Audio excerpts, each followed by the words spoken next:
Weird science is the revolution. Hello, all you weirdos. Jim here, and it's that time of week again, Sunday, where we end up over here in the Weird Science studios. We put away last week's comics and start looking forward to what's coming out the next week, the coming week here. And as I say each and every week that I do this, these aren't the comics that I think are great. Some will maybe be number ones. I'm no soothsayer. I'm not living in Delphi. I live in Quakertown. So how will I know if they're going to be good? These are just the comics that I kind of am curious about. Some of them, maybe they haven't been good and I hope they get better. Maybe the opposite. I don't know.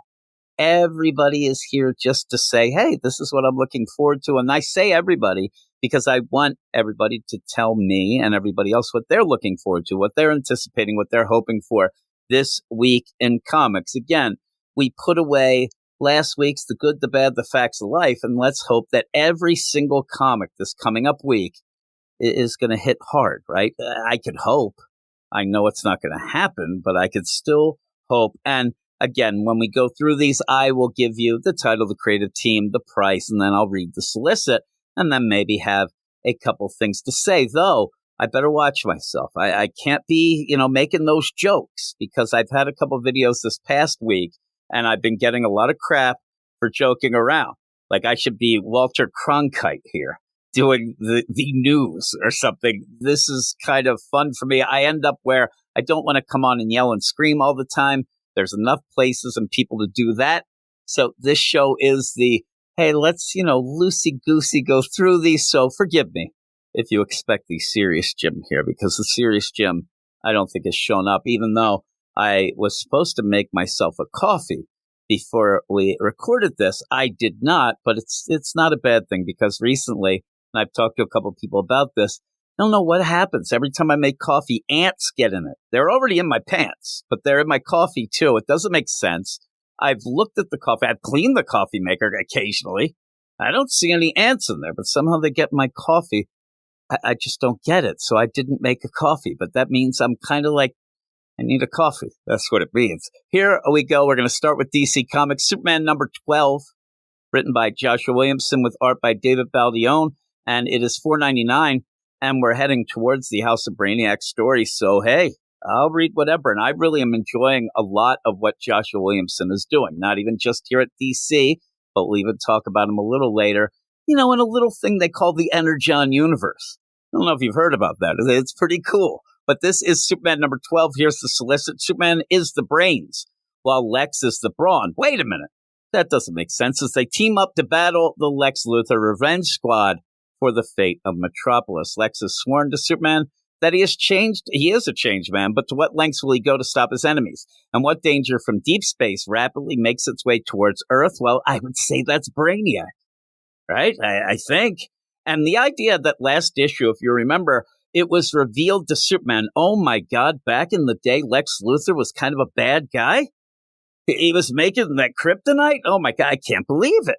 I actually giggled. That cliffhanger, I don't know if it was supposed to hit hard, but the idea that, oh my God, Lex Luthor used to be kind of sus didn't hit hard. But now he's on the up and up until he isn't. And I know that a lot of things going on. It's like Norman Osborn over in The Amazing Spider-Man. He's getting back to being Goblin. You could tell that. And people just don't like these big villains as heroes. Now, I know that a lot of times it's a forced issue. It's an idea of like, we're just going to say, okay, Poison Ivy's a hero. But then we're also going to show her killing people. But she's still a hero because it's in the name of eco-terrorism. I guess you wouldn't say eco-terrorism, but it's, Mother Earth, right? Earth Day. But you still end up like, yeah, I don't know about that. But I like when a guy like Lex is trying to be good and you just know that it's not going to last. But I have fun while he's doing it. They've done it a couple times. They did it in the Rebirth era as well, mostly in the Dan Jurgens Action Comics. But here we are with the good Lex, but the Lex Luthor Revenge Squad is going to spoil the party, or will they? Maybe it'll be Brainiac, or maybe it won't. But I actually am liking Joshua Williamson's thing. See, I'm already joking around. I said I wouldn't. I lied. I lied completely. But yeah, I'm looking forward to that. I hope that, we get some big things before we get to the whole House of Brainiac, which I'm also looking forward to. The next book I wasn't going to put on the list, and it's my second of the two DC comics here. I almost put it on the list because I swear to God, I will never trust that this book is coming out until it's in my cold, dead hands. And it's Justice Society of America #9, written by Jeff Johns, art by Michael Yanine, who I got in a little bit of a fight online with, but then we made up, and he's a really nice guy. So I'm glad that we made up, and it is $3.99, and here is the solicit. The JSA scour Europe on the hunt for Ruby, the daughter of the Red Lantern. But can they catch up to her before she burns the earth in search of her father? This kind of ties in with the stuff going in the Alan Scott book by Tim Sheridan, but don't take that against it. Just, go with the flow. I know that a lot of people have dropped off this book because it has been so brutally delayed. And it looks like with Jeff Johns off to his ghost machine and being exclusive there, the hope was going to be by this point that maybe they would announce that Robert Venditti would continue the JSA, or maybe a Jeremy Adams, right? Just anybody but Tim Sheridan. But still, with all of that, they haven't announced anything. And the rumors I hear is we may never get to Justice Society of America #12, and this whole thing ends. It's a shame. I'm liking most of the books, most of them. But that is it for DC. There's a lot of other books coming out, obviously, but these are the two that I'm mostly intrigued by, looking forward to. But we'll move over to Marvel. The first book, and it's going to be kind of a flip-flop type of deal here. Because the first book I'm going to talk about, it seemed like everybody but me and my man Matt on our Marvel podcast liked it. We did not. And then the second one is something that me and Matt really like that everybody seems to hate. But here is the first one, Night Thrasher #2. So why am I putting it on the list? I hear you asking, Jim, if you don't like this book, is it because you hope it'll get good? No, I'm hoping it remains bad so I can say I told you so to everyone because I'm a prick. Trademark ending. I just want to say, I think this book stinks, and I got to be there to make sure I can rub it in people's faces. That's what I say. But actually, I hope it gets better. I hope it gets better because I wanted to like Night Thrasher. I've said this before.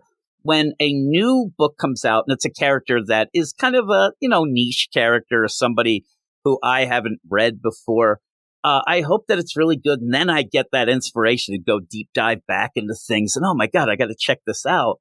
The first issue of Night Thrasher, the only reason I would have went back to check something out is to actually read something good with Night Thrasher, right? That's what I'm saying. Everybody was giving me crap about it. I don't get it. But this is issue #2, written by Jay Holtham, art by Nelson Daniel. It is $3.99.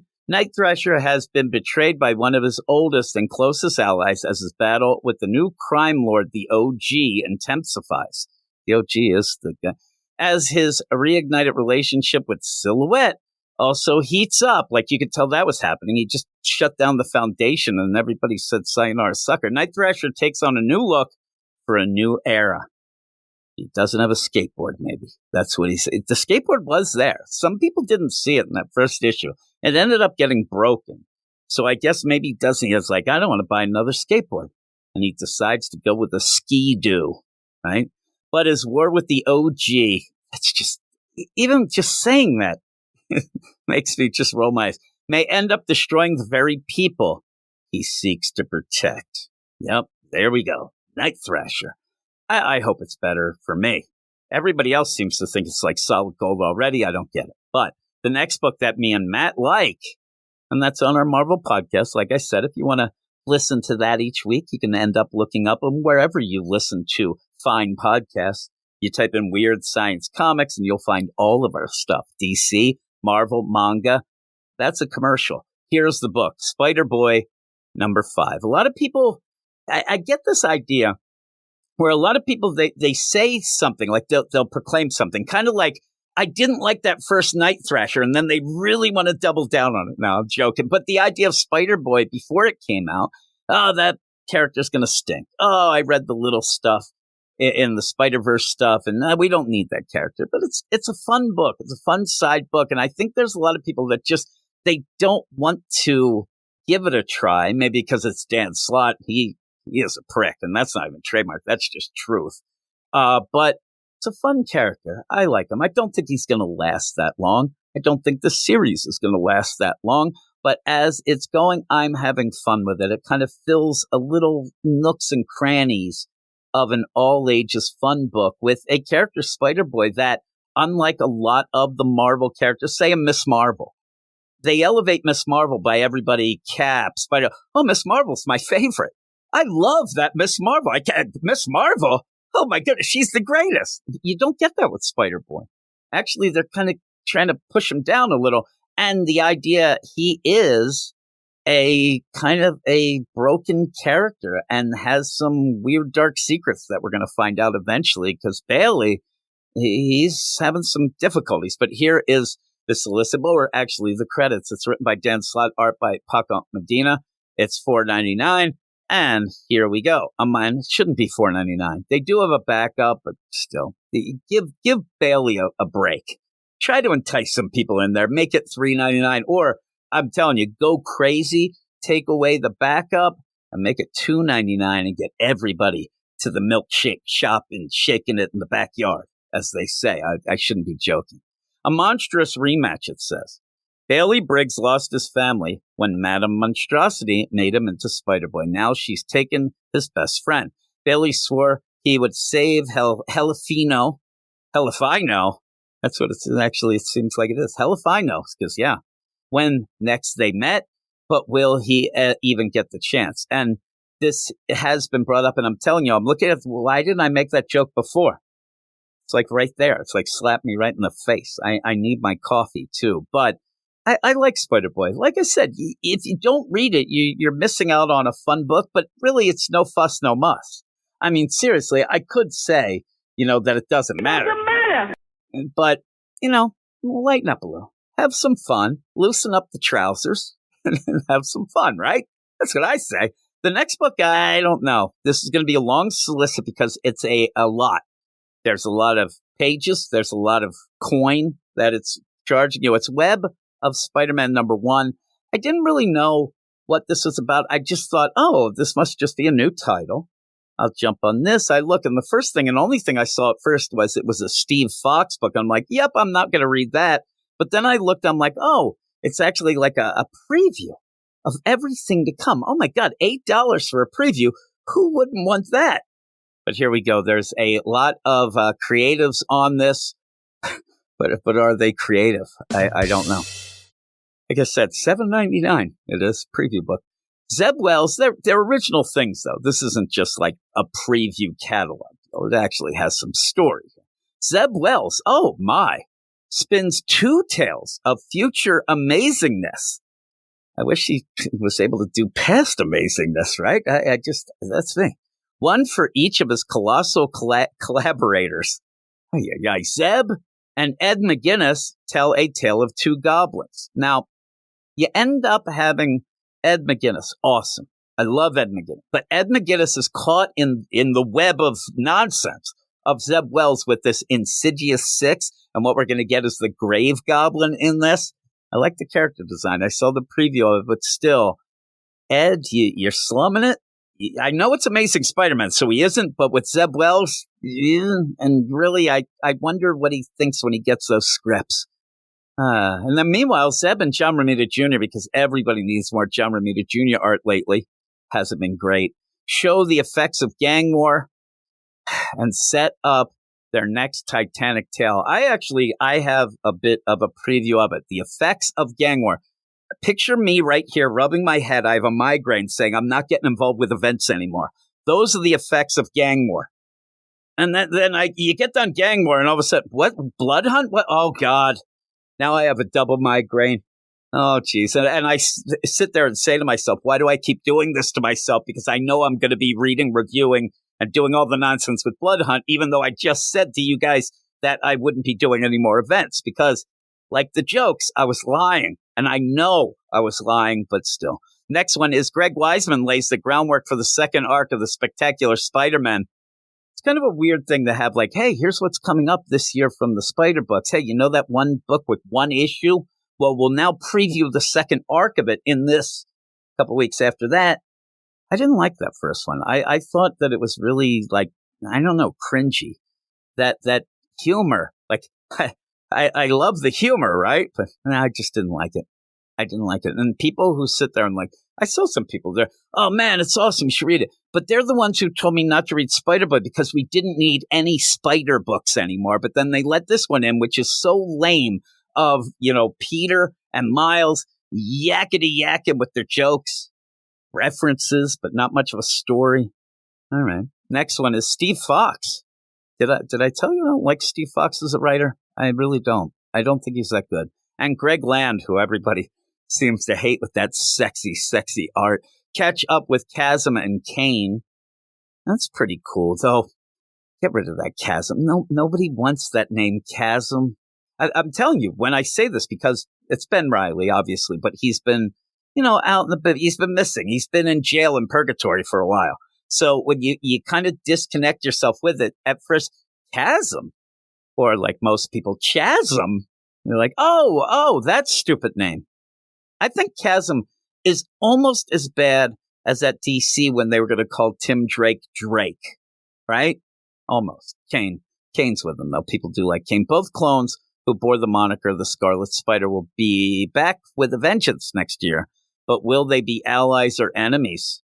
And you will not guess who is lurking in the shadows. Truly, you will not guess. Well, I think it's Dan Slott. He's creeping around. Like, look at somebody took his laptop. He's looking for a computer so he can go block people in the shadows. And then it says the new Edge of Spider-Verse volume sets up the Super Spider Society. Get your first taste of that series here from series writer Alex Seguiera and legendary Salvador Larroca. There's also, it says, and more. And I did hear, it's weird. It's like almost like the original Gilligan's Island. If you actually watched it way, way back. Now, reruns, hopefully, or else you're like 90. They ended up, instead of saying the professor and Marianne, they said, and the others. And it was a real diss to the professor who has a lot of degrees and Marianne who, is a gem. So they changed it. So at the end, more seems to be Cody Ziegler. Because I did hear that they were going to have a Miles and a Spider-Punk stuff, maybe. I don't know. But, Cody, you didn't make the marquee. I don't know. With that marquee, that'd be a real disappointment. Because there's not a lot of crazy talent going on in that marquee. If you ask me, but Cody Ziegler drives me nuts, so I don't care. Yes, that is it for Marvel. See, we're having some fun now. We're going to go to indie, where I have a bunch of indie books. And we're going to start with, I don't know if you've heard of this Energon Universe thing, but we're going to start with Cobra Commander #3, written by Joshua Williamson, art by Andrea Milana and Annalisa Leone. It's from Image Comics, and it's $3.99. It's also Skybound, but being distributed by Image Comics. Cobra Commander is the one that I am kind of least involved with or invested in, but I still love it. So there you go. That's how good the Energon universe is. I don't really know much about the Cobra Law. It sounds like some weird, like psychedelic song from back in the day, but I'm learning. Cobra Commander isn't the only one looking to harness the alien energy source known as Energon. That means he has to either take control of the new organization he's encountered or destroy them. So we'll have to see if that's the Dreadnoks. That's what it felt like before. Remember, he's like sinking in the swamps and stuff. Pretty funny. We'll see how that is, but I'm assuming it's going to be very good. I'm assuming that'll be on the best of the week. It'll be so good, but hopefully that's the case. The next one is something that isn't connected to the Energon universe, but it's still G.I. Joe. It's Larry Hama's G.I. Joe. And a lot of people, when the whole deal with the Image and Skybound getting Transformers G.I. Joe, the whole Energon universe, a lot of people were worried, okay, because they also brought Larry Hama's G.I. Joe, were people going to get confused thinking it's part of it, and then that would mess it up, or would people ignore it? But from what I see, and I'm glad, people are so excited about the Energon universe stuff that they're also going and reading the Real American Hero book, and Larry Hama is a legend, so he deserves to get that. So G.I. Joe Real American Hero number 305, written by Larry Hama, art by Chris Mooneyham, again, Image Comics, Skybound, $3.99. Dawn Marino, betrayed? Dawn Marino is confronted by a shocking betrayal in Springfield. That happened to me once. Those were bad days. While her Joe allies discover that dead doesn't mean dead, but might mean better. Tried to make that one. When it comes to Cobra's newest weapon, And what is Serpentor Khan's true plan? Actually, I know the plan. He's finally just going to call himself Serpentor to match his brand. Boom. He's going to do it. But that's 2 books that I'm going to be reading, looking forward to, and maybe I'm reviewing on the channel. I haven't actually reviewed any of the Energon stuff on the channel. It always is that I read it a little bit later because I'm busy with the Marvel and DC stuff. And then by that time, I always like, it's a little too late to be reviewing that. Everybody else has reviewed that. Who needs my hot takes, right? So maybe I will, though. But here's the next one. Dawn Runner. It's not about like some track and field person, I don't think, but it's by Ram V, so you never know. The art's by Evan Cagle, and it's from Dark Horse Comics, $4.99. I'm guessing that this was already signed up before Ram V signed exclusive with DC, maybe. But here we go. A century ago, a portal opened over Central America, and the Tetsa that came through changed our world. Now the world bends all its efforts to making the Iron Kings, great mechs that must battle the Tetsa for humanity's continued survival in gladiatorial combat. Ram V is already losing me. I wasn't even going to mention the idea that I'm not a huge Ram V fan, but I will read every #1 that he puts out because I think he's a good writer. I just don't think his writing meshes with me and my crazy head. And now I realize that neither do his solicits, but we'll continue. Anita Marr is the greatest, and that's maybe Johnny Marr's sister, guitarist for the Smiths. Anita Marr is the greatest of the pilots and is chosen to pilot a new prototype that could change the tide in humanity's favor. An all ages sci-fi epic from Rising Stars, Ram V and Evan Cagle. It says all ages. I'm guessing that all ages, if your 7-year-old already has 2 degrees from Harvard, because it's Ram V. Right? I can imagine a 7-year-old getting a Ram V book. Their head would, eyes, boy, it'd be like the end of Raiders of the Lost Ark, melding faces, screaming and yelling. Marion, like tied with Indy yelling, "Don't look." It all happens. It all does. Yeah, I can imagine an all ages book. We'll see. Maybe that's the thing. I need Ram V to write something for a 6-year-old so I can understand it. Is what I want. So maybe this will be, but that solicit didn't really point that out to me. We have one more thing, though. It's not indie. It's not any of the big 2.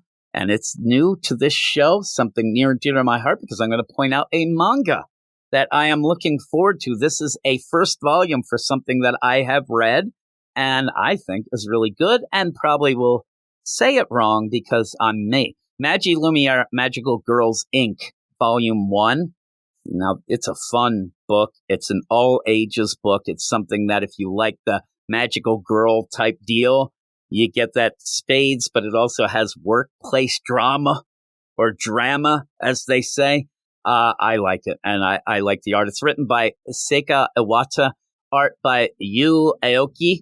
It's published by Viz. It's $14.99 for the volume. Kana Sakuragi is an excellent candidate for the job, any job. She's motivated and organized and has a fantastic memory. So why has she interviewed at over 15 companies without a single offer? She's trying to keep a positive attitude, but it seems like her bad luck is only getting worse when a monster crashes her latest interview. As havoc ensues, she finds herself helping the magical girl who comes to their rescue and ends up with more than just her life in return. Meet the newest magical girl at Magi Lumiere Magical Girls, Inc. They have these really cool rocket-powered brooms and stuff. I'm telling you, people are going to make fun of me. I know it. But yeah, I love it. I think it's really, really good. It's really cute. And again, I like to point it out here because if you are, maybe you're older, you have kids, and maybe they want to get into something. It's something that's really cute and really nice. And it has a good, message of you always keep trying. And it gets wacky and stuff like that. So it is really good. It is good.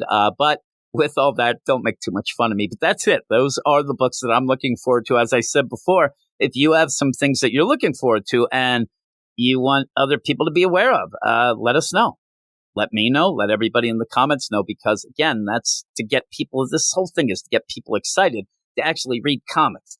Again, I don't love to just come on and do videos of yelling about things. I do get angry at times, but I also like to kind of like comics as well. And as I said, I mean, I know that it's not a good, way to brand yourself, but there's a lot of channels you can go to where you can see yelling and screaming and people flipping out. It's just not my thing for the most part, but I like to have informed yelling. I just don't want to yell at clouds. I'm an old man, but I don't need to yell at clouds because then people would say, you're an old man yelling at clouds. I don't need that.